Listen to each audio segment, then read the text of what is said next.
声音是视频中非常重要的一部分，那不同的声音和不同的音效能给视频带来截然不同的效果，就像文字一样，你光听光看就能脑补出整个画面。而我们在进行视频创作时，大家都知道要在视频下方添加背景音乐，但音效却是很多人非常容易忽视的。这东西就像转场一样，那好的转场能让人惊呼，那频繁且花哨的转场看多了只会让人犯恶心。那不知道大家有没有看过前段时间上映的一部电影叫《好东西》，那当中有一段利用音效做的蒙太奇令我印象非常深刻。那导演利用交叉剪辑和音效，那串联剧情的同时，把主角的人物弧光直接拔高了一个层次。那当中没有一句煽情的台词，但却同样能引爆观众的情绪。那么问题来了，在什么样的条件下添加音效能让整个视频显得更有趣呢？第一种也是我们常见的，就是音效搭配转场。像这种类似的音效，相信你们已经听过很多了。那这样呢？那利用骤停的音效搭配场景的切换，是不是能更好的起到变奏的效果？再或者像这样，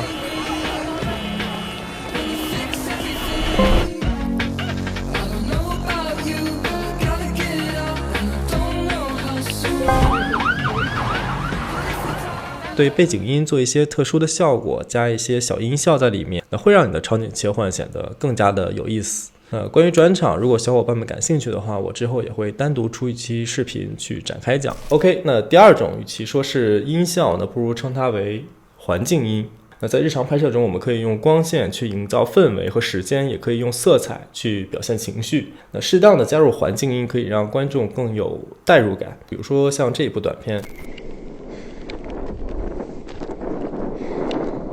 全程没有任何一句台词，全靠背景音和音效的支撑，然后同样可以营造氛围，同样也可以表达情绪。而这种环境音，如果你一直找不到合适的话，或者你像我一样，一个人大晚上来到外面，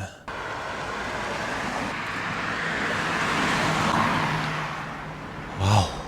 第三种，文字搭配音效，这个组合在短视频口播当中非常的常见那后面加点文字，然后再加点音效，缩放的时候也可以加个音效。那这么做的目的其实也很简单，就是通过添加调料能让观众一直坚持的看下去。就好像我这期视频一直在通过切换场景来持续的吸引你的注意。那文字方面的音效其实在剪映上面已经非常全面了，耐心找的话你一定能找到合适的。那如果像上面提到的环境音或者说背景音你找不到合适的，也懒得自己去搜自己去录的话，那我可以把自己常用的音效素材打包分享给你。那里面有一些真实的环境音效、转场音效，还有一些合成音效，我也都进行了备注，你可以找找看有没有能用上的。那获取方式也很简单，你只需要私信我，我看到了都会第一时间给你发过去。那最后总结一下，音效这个东西不是什么复杂的操作、高深的技巧，但培养在作品中加入创意音效的习惯，确实能让你的作品显得更用心、更丰富、更有趣。OK， 以上就是视频的所有内容了。如果觉得视频还不错，能够帮到你，希望能得到你的关注和一键三连。你们的支持就是我继续做下去的最大动力。我是热爱分享摄影和数码好物的 Simon， 我们下个视频再见。